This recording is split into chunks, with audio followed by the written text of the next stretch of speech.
ভাই রে ভাই, মাথা নষ্ট করা দেওয়ার মতো সিনেমা হচ্ছে রঘু ডাকাত। আর এই রঘু ডাকাতে অভিনয় করেছেন ওপার বাংলার সুপারস্টার নায়ক দেব। আর দেবের এই খাদান সিনেমার পরে আরেকটি সিনেমা যেটা তার নিজের রেকর্ড ভেঙে দেবে, সেটা হলো রঘু ডাকাত। রঘু ডাকাতের দেবের পরিবর্তে দেখা যাবে বাংলাদেশ এবং ইন্ডিয়ার সবথেকে জনপ্রিয় নায়িকা, যেটা প্রিয়তমা খ্যাত নায়িকা ইদিকা পালকে দেখা যাবে রঘু ডাকাতের মেন নায়িকা হিসাবে।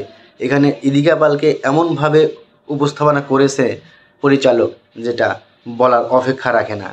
রঘু ডাকাতের মতো সিনেমা, মানে কি বলবো, যে দেবের, আসলে দেব ইন্ডিয়াতে যে ছবিগুলো এখন উপহার দিচ্ছে সেটা বলার অপেক্ষা রাখে না।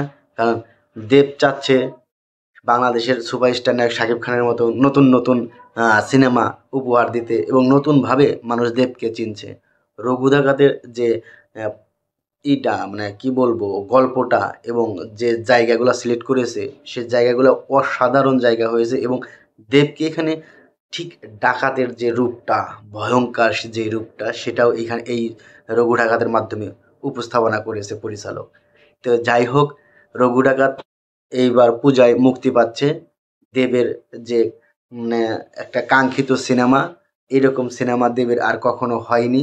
সেই রকম একটি অ্যাকশন সিনেমা হয়েছে রঘু ডাকাত। এখানে ইদিকা পাল এবং রঘু ডাকাতের যে চরিত্রে দেবকে দেখা যাবে, সেই দেব এবং ইদিকা পালকে অত্যন্ত সুন্দরভাবে উপস্থাপনা করেছে পরিচালক। পরিচালক বুঝতে পেরেছিল যে আসলে দেব এবং ইদিকা পালকে এই রঘু ডাকাতের মাধ্যমে কিভাবে তাদের উপস্থাপনা করলে দর্শকরা মাতিয়ে যাবে। ঠিক দর্শক মাতানোর মতোই সিনেমা হবে রঘু ডাকাত।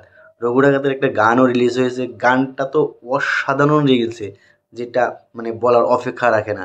রঘু ডাকাতের এই গানটা দেখেই বোঝা যাচ্ছে যে সিনেমাটা কি পর্যায়ে চলে গেছে আর কি পর্যায়ে চলে যাবে, যেটা পুরা ইন্ডিয়াকে তাক লাগিয়ে দেবে এই দেবের সিনেমা রঘু ডাকাত।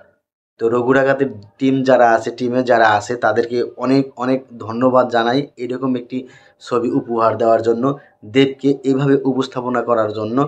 তাদেরকে অত্যন্ত অত্যন্ত অনেক বেশি ধন্যবাদ জানাই, যেটা আমি কি বলবো, ভাষা হারিয়ে ফেলেছি।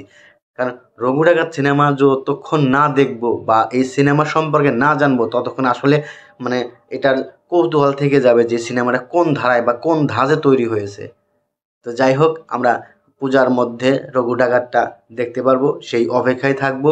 আর দেবের জন্য এবং ইদিকা পালের জন্য শুভেচ্ছা জানিয়ে আজকে আমার ভিডিও এখানে শেষ করছি। দেখা হবে আগামীতে নতুন কোনো ভিডিওতে। আল্লাহ হাফেজ।